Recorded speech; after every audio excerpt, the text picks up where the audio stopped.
La pédagogie, effectivement, c'est un travail de tous les jours. C'est un travail aussi de remise en question de soi. J'ai laissé le compte en public parce que j'y avais jamais réfléchi. Effectivement, parce que les premiers messages que j'ai partagés, c'était d'abord presque exclusivement des messages de haine. Et l'idée, c'était vraiment de montrer que la rhétorique qu'on peut entendre souvent quand on est trans, de vous vous victimisez tout le temps, parce que ça, enfin, c'est régulier. Non, ça tient pas. Ça tient pas quand en face, on reçoit des messages qui contiennent des menaces de viol, des menaces de mort. Donc, à la base, c'était effectivement l'idée de montrer ça. Donc moi c'est Lexi, j'ai 23 ans, j'habite en région parisienne et je fais mes études sur Paris, je suis en master d'histoire de l'art. Et à côté de ça, je suis donc une femme trans et je mène un combat à ma petite échelle justement pour faire un peu connaître ce qu'est la transidentité, parler de mon parcours de vie, voilà, que ce soit utile pour les gens qui ne savent pas ce que c'est, mais aussi pour ceux qui sont concernés et qui se sentent un peu seuls. Voilà. Alors je le mène un peu en sécurité depuis chez moi parce que vraiment, pour l'instant, je suis que sur Instagram. Je prévois aussi de me lancer un peu dans l'associatif. J'aimerais beaucoup participer à l'organisation de tout ce qui est l'Existrans, qui est une très grande marche qui a lieu tous les ans à Paris, qui est une marche de visibilité des personnes trans. Donc pour l'instant, je suis un peu caché, mais j'espère que ça changera. Sur un coup de tête pendant les vacances de décembre. D'abord pour moi, parce que je supportais plus de recevoir messages de haine sur messages de haine et que j'ai vraiment eu le besoin de de montrer que ça existe, que c'est quelque chose qui est dur à subir. Voilà, il y a des choses, des fois, c'est assez hallucinant. Et puis en réfléchissant à pourquoi un compte Instagram, je m'étais dit que les quelques personnes qui allaient lire, alors je m'attendais à ce qu'il y en ait peut-être une dizaine, une vingtaine, certaines pourraient apprendre, certaines pourraient se reconnaître et voir que on n'est pas seul. Euh, alors j'avais pas du tout pensé en fait à quelque chose qui était pour les femmes trans, parce que dès le début je me suis dit tu vas parler, donc à partir du moment où tu parles et où ton contenu il est accessible, tu dois réfléchir à quel impact tu laisses. Et je voulais absolument que ce soit au maximum inclusif et surtout bienveillant. Parce que même si le but c'était de montrer de la haine, je veux pas que ça engendre de la haine.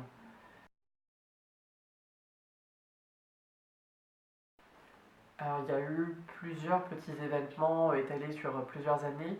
Il y a déjà eu le fait d'être en couple avec une personne à qui c'était il y a 4-5 ans maintenant, à qui j'ai fait part de mes doutes sur mon genre, de façon très honnête en fait. J'ai dit à ce garçon que je pensais ne pas être un homme, euh, et que j'avais besoin de faire quelque chose là-dessus.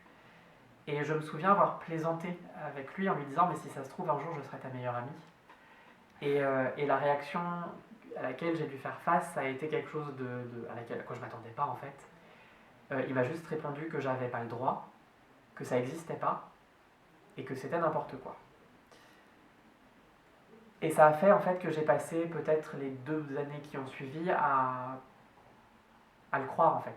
Et à me dire que j'avais pas le droit et que bon, j'étais un garçon et que bon, j'étais peut-être un garçon juste très féminin et que bon si ça doit être comme ça sera comme ça. Et ça m'allait pas. Et ça m'allait pas. Et le fait est que dans les années qui ont suivi, j'ai fait des tentatives de suicide, j'ai passé des années à me détester. C'est le mot, je me suis détesté. Donc il y a eu ça, en fait, il y a vraiment eu le fait d'avoir internalisé ce parcours et de me dire le fait qu'on ne comprenne pas et qu'on ait des a priori, qu'on ait une haine, parce que c'était de la haine, pour les personnes trans, ça amène à ce que des personnes qui sont en bonne santé de base, qui n'ont rien, enfin, pour qui tout va bien, qui sont valides, qui demandent juste à être elles-mêmes, elles arrivent à se détester. Mmh. C'est insupportable, enfin, c'est pas possible. Il y a eu ça, il y a eu aussi le fait, plus récemment, de commencer la transition et de voir que c'était assez difficile de trouver des informations sur la transition qui ne soient pas des informations officielles, en fait. Quelque chose de plus, qui soit plus sur un témoignage, donc qui permette aussi plus facilement s'y rapprocher, de se projeter dans sa transition. Enfin, le comédien français Océan qui est trans, qui parle de sa transidentité, que j'ai pu recevoir pour un podcast, c'est un modèle. Et le fait de le voir chez moi et de discuter, de le voir parler, c'est incroyable. Il est passionnant à regarder, il est d'une bienveillance folle, il a compris plein de choses. Et on a tous besoin de modèles de toute façon. Donc pouvoir être que mon compte, plus que moi, parce que je pense que c'est le compte qui compte, puisse être un espace de référence, c'est ce dont je suis le plus fier. Et j'ai eu l'occasion, du coup, personnellement, en tant que femme trans, mais aussi en tant que personne LGBT avant mon coming out trans, à avoir besoin, en fait, de parler à des associations. J'ai eu des retours très, très, très contrastés. C'est-à-dire que j'ai pu participer à des groupes de parole, et ça m'a fait bien fou, vraiment. Juste le fait de voir qu'on est plusieurs, que j'étais pas seule dans la tonne de problèmes et de soucis existentiels et de mal-être. Et j'ai eu des associations aussi qui... alors ça c'est un souvenir que j'ai très très clair. J'ai appelé à une association, à une ligne d'écoute, où j'explique que je pense être trans, que je le comprends pas vraiment, que je sais pas quoi faire, que je sais pas si j'ai un avenir, que vraiment j'étais très très mal. Et on m'a juste répondu que si on n'est pas assez fort pour assumer, eh ben, on mérite pas de vivre. Je pense que de toute façon, dans la communauté LGBTQIA+, on a une hiérarchisation qui existe. Certains sont plus visibles que d'autres. Je pense que c'est pas une insulte ou quelque chose de mauvais de dire que les hommes gays sont plus visibles. Du coup, je me sens pas forcément toujours représentée. Alors c'est vrai qu'il y a beaucoup d'événements qui permettent aux personnes trans d'être visibles. C'est très bien, vraiment. Je pense qu'on a un vrai... Et je pense que ce qui manque en fait, c'est un travail de dialogue intercommunautaire à notre communauté plus parapluie en quelque sorte.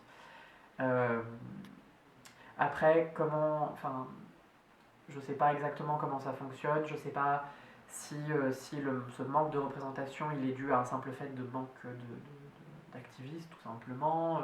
C'est peut-être le cas, et dans ce cas-là on peut le reprocher à personne. Je sais pas exactement pourquoi, je sais pas d'où ça vient, mais je pense qu'on peut faire quelque chose qui amène à une visibilité plus égalitaire de tous les membres de notre communauté.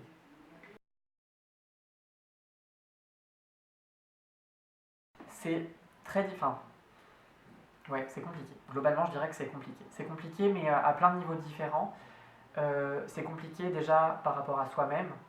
Je sais que, par exemple, quand je vais être dans une situation, dans une soirée ou quoi que ce soit, sur les sites de rencontres, parce que j'en teste plusieurs pour voir lesquels sont les plus trans-friendly, et que on se retrouve face à quelqu'un qui, ma foi, voilà, pas déplaisant, on se dit ah, bah, pourquoi pas. Et en même temps, il y a le truc de se dire bon, surtout en soirée, parce qu'en soirée, j'ai pas l'étiquette de, par exemple, sur les réseaux sociaux, voilà, tout le monde sait qui je suis, il n'y a pas de problème.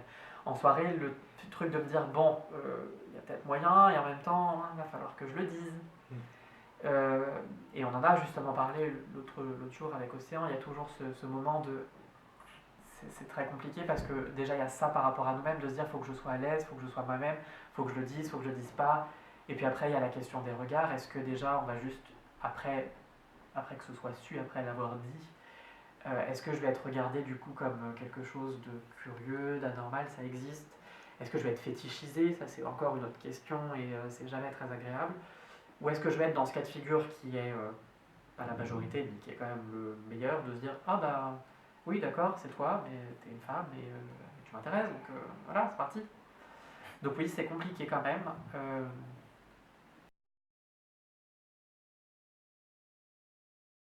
Euh, enfin déjà c'est génial, enfin, c'est bien qu'il y ait la volonté de représentation.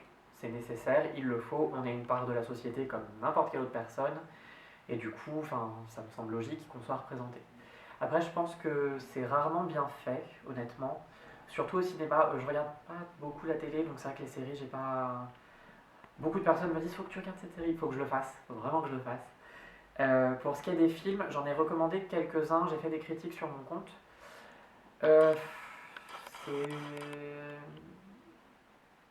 C'est... Le souci, c'est que souvent, c'est fait par des personnes qui ne sont pas trans et qui prennent pas forcément le temps de demander à des personnes trans. Donc c'est souvent en fait la vision des personnes cisgenres sur nous.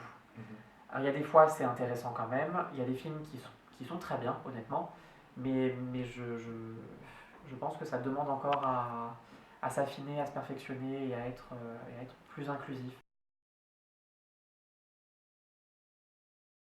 Non seulement ça n'a pas été traité de la bonne manière parce que c'était une femme trans, mais en plus les conditions dans lesquelles elle a été retrouvée, donc c'est une femme trans qui a été assassinée l'année dernière et qui était travailleuse du sexe au Bois de Boulogne, et parce que en fait elle était en même temps travailleuse du sexe et en même temps trans, euh, je pense que pour les médias français, il y avait le cocktail parfait pour en parler comme une espèce de bête de foire. Ça a été, je pense vraiment que déjà c'est aux concernés de parler. Et c'est pour ça que des comptes comme justement Personnes racisées versus Grindr, t'en parlais, enfin, ils sont nécessaires, ils sont vraiment très très nécessaires parce qu'on peut entendre déjà parler par exemple de racisme dans les médias, c'est jamais glorieux. Donc je pense que c'est déjà aux concernés de parler et effectivement de parler sans l'intermédiaire de gros médias ou d'autres personnes, ça permet de dire ce qu'on veut et de montrer la vérité. Donc je crois que c'est important.